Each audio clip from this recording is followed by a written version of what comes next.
Ok, ok, iniciamos la clase de religión. Fíjense ustedes, va a ser una especie de síntesis en lo que hemos visto. El primer tema fue el tema sobre la conciencia. Sobre ese tema mandamos un trabajo que ustedes consignaron el martes pasado. Ese trabajo vale 20%. Igualmente, en ese contenido, muchachos, yo les pido siempre que me dejen allí el rostro, muchachos. Es importante que ese es, digamos, el código de conducta de estas sesiones. En esa misma clase, yo les consigné a ustedes allí 35 vocablos o términos para el glosario. Ese glosario es bueno que lo vayan haciendo, lo copien en su cuaderno y en la segunda semana del mes de febrero, ustedes me mandan la foto del cuaderno de esos 35 vocablos.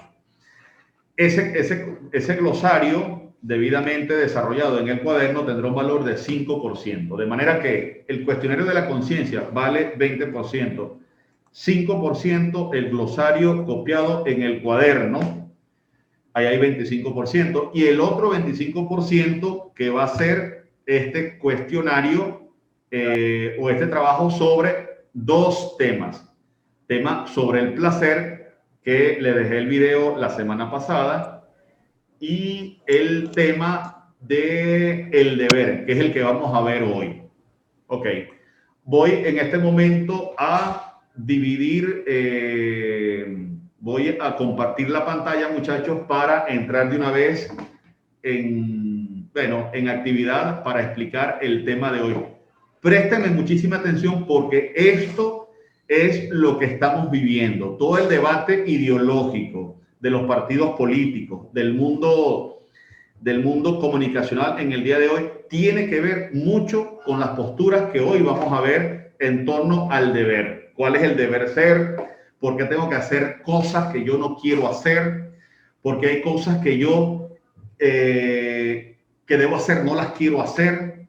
¿Qué es lo que me genera en mí una obligación hacia un determinado comportamiento?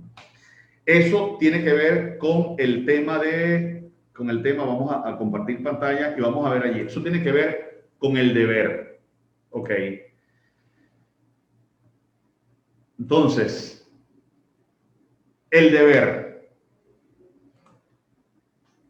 El deber moral. ¿Por qué hay cosas que yo debo hacer? ¿Por qué hay cosas que, debiendo hacerlas, me encuentro con que están carentes de placer y que no son atractivas? Voy a poner cosas como: yo tengo que estudiar, pero hay un partido de fútbol que para mí me genera mayor atractivo y mayor placer, pero debo estudiar. Y entonces, ¿por qué hay cosas que me obligan y que no me producen placer, pero que debo hacerlas? ¿Y por qué hay otras cosas que me obligan, pero que me generan bienestar, me generan satisfacción? Vamos a comenzar con una primera lámina que nos la proporciona el filósofo alemán Immanuel Kant. Immanuel Kant, cuando murió, sus familiares le colocaron una frase que él escribió en uno de sus libros, en uno de sus libros, Crítica de la razón pura y Crítica de la razón práctica. Y en la lápida de su tumba está escrita esta frase: dos cosas me llenan de admiración, el cielo estrellado fuera de mí y el orden moral. Hay un orden dentro de mi ser que me lleva a hacer cosas y a despreciar otras. Hay cosas que son buenas y que me atraen, y hay cosas que son malas que, aunque me atraigan, sin embargo hay algo intuitivamente que me dice: no lo debes realizar. Y me doy cuenta que cuando la realizan se rompe ese equilibrio en mi ser y me produce trastornos, escrúpulos, ansiedad, un síndrome de culpabilidad, y me generan intranquilidad. Bueno, ese es el orden moral que hay dentro de mí. Y cuando yo descubro que hay cosas morales que yo debo hacer porque son buenas, Ya esas cosas, según Emmanuel Kant, lo vamos a ver más adelante, ya se me imponen como un deber inaplazable, una realidad que yo debo llevar a cabo. Ok, comenzamos con una filosofía, digamos, con unos presupuestos filosóficos. Ok, seguimos con la lámina. Hay una tercera lámina. Nos damos cuenta que en el ser humano existen tres relaciones. Nosotros tenemos relaciones con los placeres, tenemos relaciones con los bienes y con los deberes. En la lámina podemos leer que el placer, como lo vimos en el tema relacionado con el placer, que el placer se presenta relacionado, asociado a las necesidades corporales de supervivencia, alimento y descanso. Por eso la naturaleza nos dotó a nosotros para que esas cosas que aseguraban nuestra sobrevivencia, supervivencia de la especie, fueran placenteras. Entonces, y claro, y cuando asociamos y cuando experimentamos el placer, nos damos cuenta de que, caramba, saciar el hambre, saciar el desgaste descansando o saciar el desgaste durmiendo, oye, me generan placer. Bueno, la naturaleza me dotó de eso para que yo buscara con alegría ese tipo de cosas que reponen mi fuerza. Pero también la inteligencia humana descubre que hay cosas que son muy placenteras y que aseguran mi supervivencia, pero también descubro que hay otras realidades que son independientes del placer, pero que deben ser atendidas porque me generan beneficios. Y esas otras realidades independientes del placer y que me generan beneficios, aun cuando no son placenteras, es lo que se conoce como bienes, es lo que se conoce como deberes. ¿Qué es un bien? Un bien son aspectos beneficiosos y deseables de la vida, tales como el bienestar, el confort, la cultura, la buena fama, la educación moral, el prestigio, la amistad, el amor, entre otras cosas. Son cosas que yo necesito porque son beneficiosas para mi propia vida, me ennoblecen y elevan mi nivel de vida. Y también hay otras realidades, aparte del placer y de los bienes, que son los deberes, que son obligaciones que me impone mi propia condición humana. ¿Qué deberes, obligaciones me impone mi propia condición humana? Uno es respetar mi vida, respetar mi cuerpo y respetar la vida de los demás. Entonces, aunque quizás en un momento de discusión con alguien que enturbia la relación de amistad, quisiera yo tener el deseo de romperle la cara, pero yo tengo el deber y la obligación de decir, no, yo tengo que respetar su integridad. Ese es un deber, aunque quizás mi cuerpo, mis tendencias, mis pulsiones internas me llevan a querer tener allí un gesto agresivo con esa persona, pero descubro que en mí hay cosas que aunque quisiera hacerlas, yo descubro que estoy obligado a no hacerlas porque me generan unos perjuicios muy categóricos. Voy a finalizarla para aceptar a los demás. Sí. Vamos a admitir a uno de sus compañeros.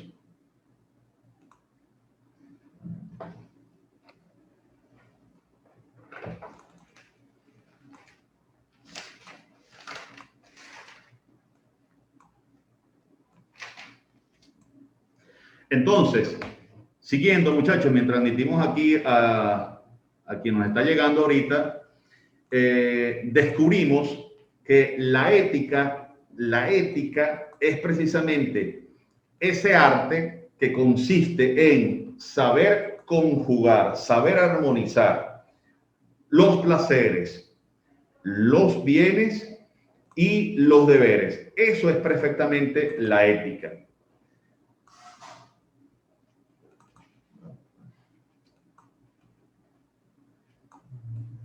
Ok, vamos a compartir pantalla. Sí, pero es que no me sale esa opción.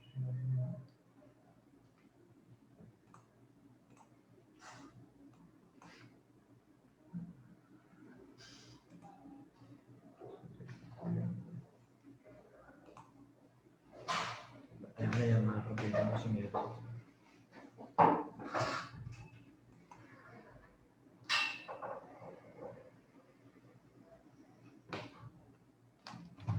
Un momentico, muchachos.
Ok, bueno, vamos a seguir mientras arreglamos aquí algunos detalles de orden técnico.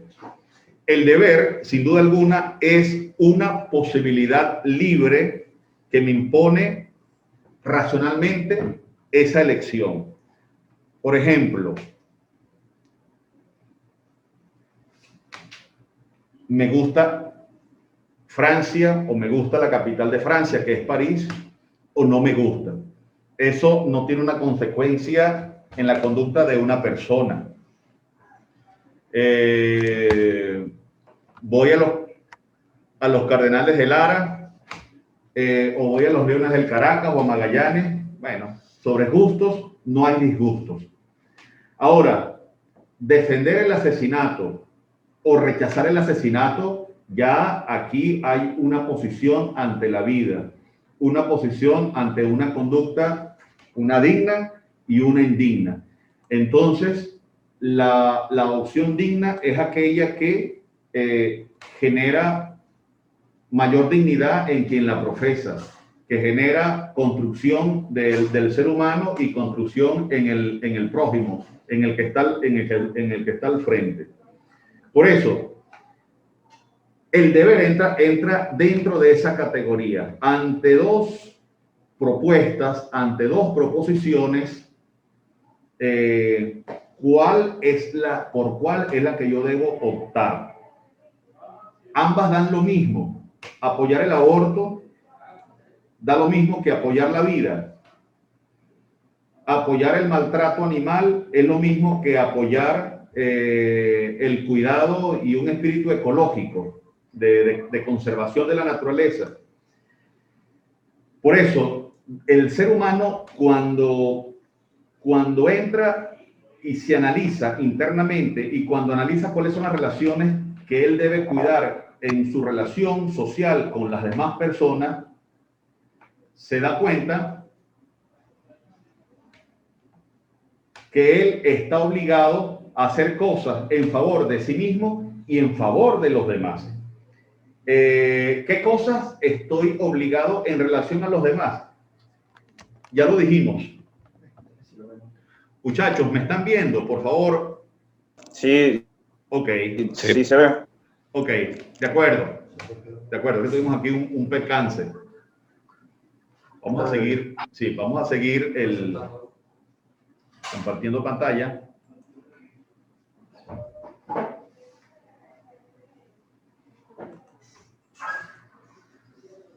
Vamos a compartir pantalla, Miguel.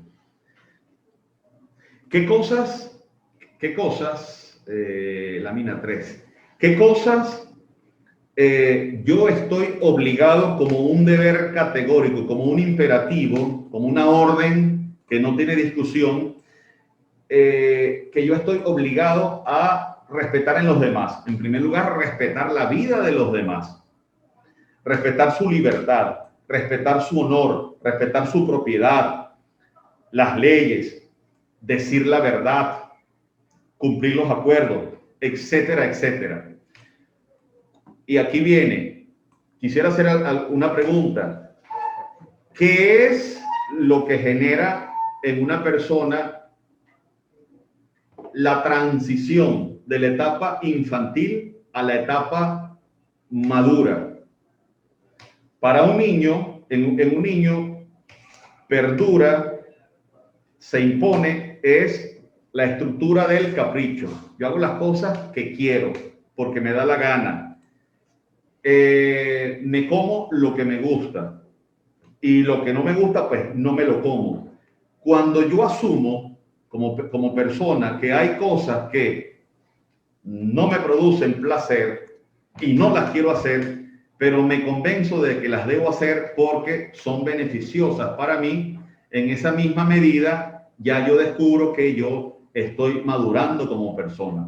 Cuando un muchacho establece que él debe levantarse de la cama y ponerse a estudiar, aun cuando su cerebro su cerebro o su cuerpo le pide, permanece dormido, levántate a las 2 de la tarde, no pierdas tiempo en tonterías como una clase, y tú dices, no, la clase es importante para mí, ya ese muchacho ganó grados de madurez. Un médico que está cansado después de 2 días de no dormir, porque estuvo en una guardia salvando vidas en la emergencia de un hospital y yéndose para su casa a descansar, okay, a pasar tiempo con su esposa, y llegó en ese momento a la emergencia del hospital y no hay otro médico que pueda atender, y ese médico se queda allí para atender y salvar una vida más, ya ese médico es una persona madura, porque en él no pervive ni predomina la hegemonía del placer o del cuerpo. Perdura otra cosa. Vamos a la ahí, ok. Nos quedamos allí. ¿Están viendo la pantalla, muchachos? Sí. Ok, perfecto. Sí, profe. Sí, se ve perfecto. Ok. Ok, entonces ese médico ya es un médico confiable, porque en él está presente un espíritu de madurez en favor de las demás personas. Entonces, porque volvemos aquí a la lámina, lo propio de un niño es centrar su interés en sí mismo. Cuando yo descubro que hay cosas que yo debo hacer porque me conviene, aun cuando no me son placenteras, en ese mismo reconocimiento yo alcancé grados de madurez. Por eso, el sentido del deber supone una conducta que es mi conducta ya no está guiada por los propios gustos, y acepto la exigencia que me impone la realidad. En un salón de clase, muchas veces sucede que, o en un trabajo que tengo sueño, porque me quedé hasta tarde haciendo un trabajo, y en medio del salón de clase, a las 11 de la mañana, cuando aprieta el cansancio de la noche anterior, el cuerpo te pide dormir. Sin embargo, tú dices, yo no me puedo quedar dormido en esta clase. Es una falta de respeto con el grupo, con el profesor, y me impongo a mí mismo la realidad. O sea, la realidad de un salón de clase es que el alumno no duerma, que el alumno esté despierto, captando la información que le da el profesor para su propio beneficio. Cuando el profesor transmite una información, no la transmite para beneficio de él, de sí mismo. Y el profesor sabe y posee el conocimiento. Cuando el profesor imparte un conocimiento, lo imparte en beneficio del alumno, que es el que no conoce. Entonces, yo mismo me impongo mi propio deber y digo, caramba, tengo que prestarle atención al profesor. Y para dormir, le diré a mi cuerpo que tendrá que esperar, hermano, dolorosamente, llegar hasta la casa. Por eso, es signo de inmadurez la hegemonía, el predominio absoluto de los gustos e intereses personales, sin prestar atención a los deberes. Cuando no presto atención a los deberes, a las obligaciones, a las cosas que yo debo hacer y que no hago, entonces yo me dedico a no querer madurar y a estancarme en una etapa de infantilismo y de puerilidad. Yo detengo mi propia evolución. Vamos a la próxima lámina. Muy bien, entonces, aquí vamos a ver el planteamiento kantiano. Importante que le presten mucha atención a esto porque en el cuestionario esta pregunta es muy importante. Immanuel Kant, él dice que el deber es una exigencia interna del ser humano. Por eso él llama el deber moral como un imperativo. Un imperativo es una orden, es un mandato, no es un indicativo. Es algo que te exige obligatoriamente una respuesta. Es una orden y un mandato que se debe cumplir porque sí. ¿Y por qué porque sí? Porque en el cumplimiento de ese mandato me doy cuenta de que el beneficiado soy yo. El que se beneficia es mi propia naturaleza, generando en mí un ser más completo, más perfecto. Entonces, no es una recomendación. Kant establece que la inteligencia informa al hombre sobre las condiciones que hacen más habitable y humana su propia realidad. Esas condiciones son captadas como exigencias. Por eso, al ser una exigencia, es un imperativo, es una orden categórica, precisa y clara. Por ejemplo, lo decimos más adelante. El ser humano debe ser sincero o debe dejarse llevar por la mentira, por la hipocresía. Y entonces, tu inteligencia te va a indicar, según Kant, qué pasaría si la totalidad de las personas que habitamos la Tierra fuesen mentirosas. Entonces sería un mundo inviable. Qué terrible sería que no nos dijeran la verdad. Que las cosas como las conocemos no son así. Que nos han engañado a lo largo de toda nuestra historia. Sería terrible.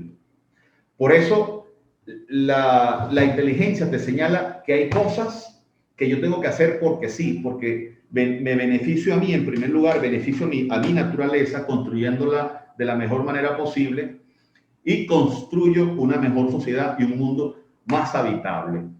¿Cuáles son esas condiciones categóricas que me impiden respetar, según Kant, la vida, la libertad, los compromisos, el respeto hacia los demás, para hacer un mundo muchísimo más habitable? Por eso, él reconoce que el deber moral, el deber de portarme bien y de respetarme a mí y respetar a los demás, no es una imposición externa, no son las leyes, ni el colegio, ni las iglesias, ni las religiones que me imponen por inmersión este tipo de comportamiento. No, el deber moral es un reconocimiento interno de mi propia naturaleza que me señala, esto lo debes hacer porque es beneficioso y esto lo debes evitar porque no genera algún beneficio en tu propio ser. Entonces, un deber me habla de lo que debo ser y de lo que debo hacer. Y esto pide, bueno, ser reconocido, por mí y por los demás. Ahora, así como lo decíamos la vez pasada, así como la finalidad de los ojos es ver la luz para poder ver las cosas a su alrededor, así como la finalidad de los pulmones es respirar oxígeno para transportarlo a las células de la sangre y que todos los tejidos estén irrigados por un líquido saludable y generar vida, igual sucede en el orden moral. Hay cosas que yo estoy obligado por mi propia conservación. Ahora, según Immanuel Kant, ¿cómo pasar del deber general al deber concreto? Y ahí es donde viene lo que les contaba con anterioridad. Con anterioridad. Kant establece que toda persona puede reconocer la moralidad de una acción cuando su validez es universal. Cuando yo me imagino que es inviable un mundo donde todos seamos mentirosos, cuando yo me imagino un mundo donde nadie respete la propiedad privada, me di cuenta que en ese mundo yo no podría vivir. ¿Cómo vivir en un mundo donde la propiedad privada no se te garantice? ¿Cómo vivir en un mundo donde, la verdad no sea importante, donde esté establecido el engaño? Es invivible. En consecuencia, para Kant, internamente, yo estoy obligado a decir la verdad, a no ser un mentiroso, a no ser un hipócrita, sino todo lo contrario, ser un tipo veraz, un tipo sincero, un tipo de una sola palabra, una coherencia entre pensamiento, lenguaje y acción. A esta obligación, a este convencimiento interno, Immanuel Kant lo llama imperativo categórico, es decir, el deber es una exigencia interna que me genera bienestar y que me genera mayores grados de humanidad. Pero esto no siempre fue así, porque antes de Kant estuvieron los empiristas. Para los empiristas, ellos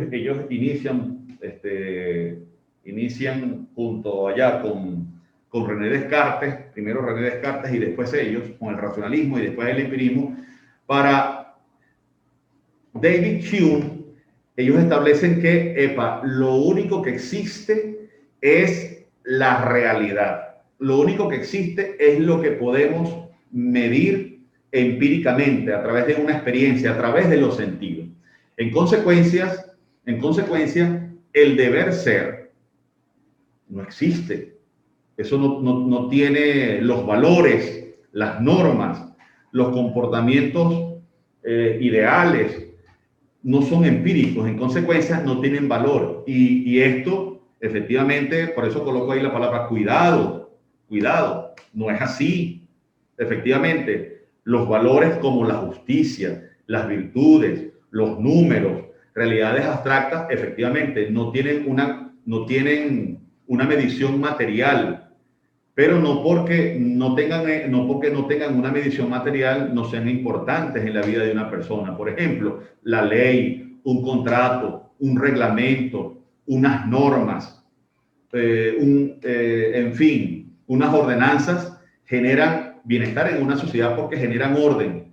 Pero aunque esos sean letras, sin embargo, son importantes y la justicia no tendrá un color, no tendrá una masa, un peso, pero qué terrible es cuando en un país no impera la justicia.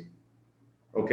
Igual pudiese suceder también con el cariño de una madre o del amor que le tiene un muchacho a un determinado deporte. Ese amor no es medible en términos materiales, pero no negamos lo importante y no negamos su existencia.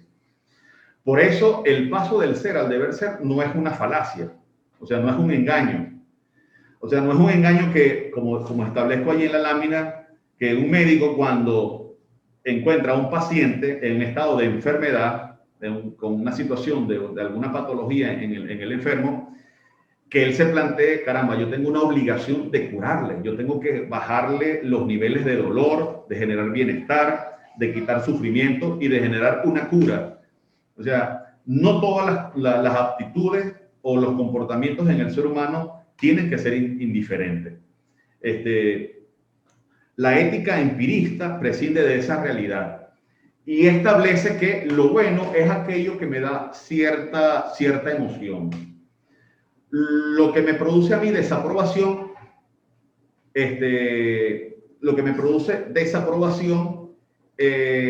eso no es ético. O sea, no lo debo hacer. Y lo que me produce a mí, bueno, algún placer, alguna satisfacción de orden psicológico, eso es lo que yo debo hacer. Bueno, eso es la ética del sentimiento. Lo hago si me da una nota, no lo hago si me genera sufrimiento. Entonces, pasamos rápidamente al otro planteamiento. Nos quedan 5 minutos y pasamos después. El deber también es rechazado no solamente por los empiristas, sino también por los positivistas, Comte, Durkheim y Lévi-Brühl. Ellos excluyen la posibilidad de normas y de valores Pero ellos se dan cuenta que un mundo sin normas, sin valores, esa sociedad definitivamente entraría en una situación de anomia, de desorden, de anarquía y de autodestrucción. Tienen que haber normas. Y entonces ellos dicen, bueno, pero esas normas son aquellas que fueron pautadas por la ley y que son socialmente aceptadas. Y por supuesto, digamos, cuidado también con esto, que establece el positivismo. No porque estén asentadas en las leyes, las conductas que piden estas leyes sean correctas, sean honestas.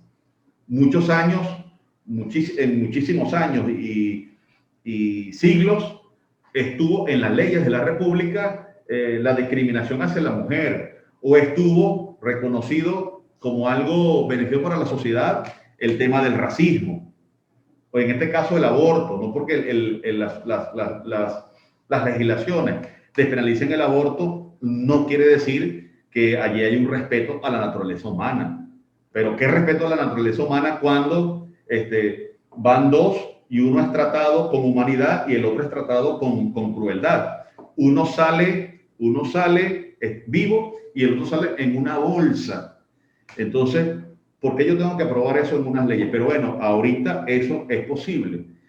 Entonces, ya se excluye a la realidad, se excluye a la norma por lo positiva internamente que es, y solamente se reconoce, digamos, que es vinculante la norma por cuanto esté, digamos, aprobada en un órgano legislativo o sean aceptados por el común de la sociedad. Vamos a otra lámina. Ok, nos quedan 2 minutos. Y evidentemente el que pretendió, en muchos casos con mucho éxito, destruir el deber como tal fue Federico Nietzsche. Federico Nietzsche, él generó una postura de tierra arrasada. Es decir, el deber es una entelequia, es un invento de los débiles para establecerse como víctimas y denigrar a los poderosos. Hay que decir que Nietzsche, a través de su obra escrita, llevó a cabo una gigantesca operación de demolición cultural. Nietzsche, en su vida, vivió condenado, valga la redundancia, a soportar una carga con una enfermedad crónica y progresiva que lo llevó a la locura y a la muerte prematura. Y Nietzsche, que no quería morirse, Nietzsche, que veía que su vida se le estaba apagando, él se aferra al vitalismo, a la vida, y él toma como modelo de vida al dios griego Dionisos, que era el dios que se embriagaba con los instintos vitales, a espaldas de toda obligación moral y a espaldas a toda responsabilidad. Entonces Nietzsche piensa que el deber es una idea inventada para dominar a las demás personas. Y él atribuye, digamos, este invento a los judíos, y los judíos se lo traspasaron a los cristianos, bueno, que lo heredaron. Por eso, desde que los judíos inventan la religión, dice Nietzsche, entonces ya los poderosos son malos y los hombres vulgares son buenos. El cristianismo hereda esta corrupción judía del odio contra los fuertes. Hay que decir ya para terminar, muchachos, que el ataque de Nietzsche hacia el cristianismo no es una crítica académica, filosófica, es una posición visceral, emocional, porque para él el cristianismo es la religión de la compasión, y la compasión favorece a los débiles y entorpece la selección natural. En consecuencia, Nietzsche decreta la muerte de Dios. Dios no debe existir, porque Dios es el fundamento de todo deber moral.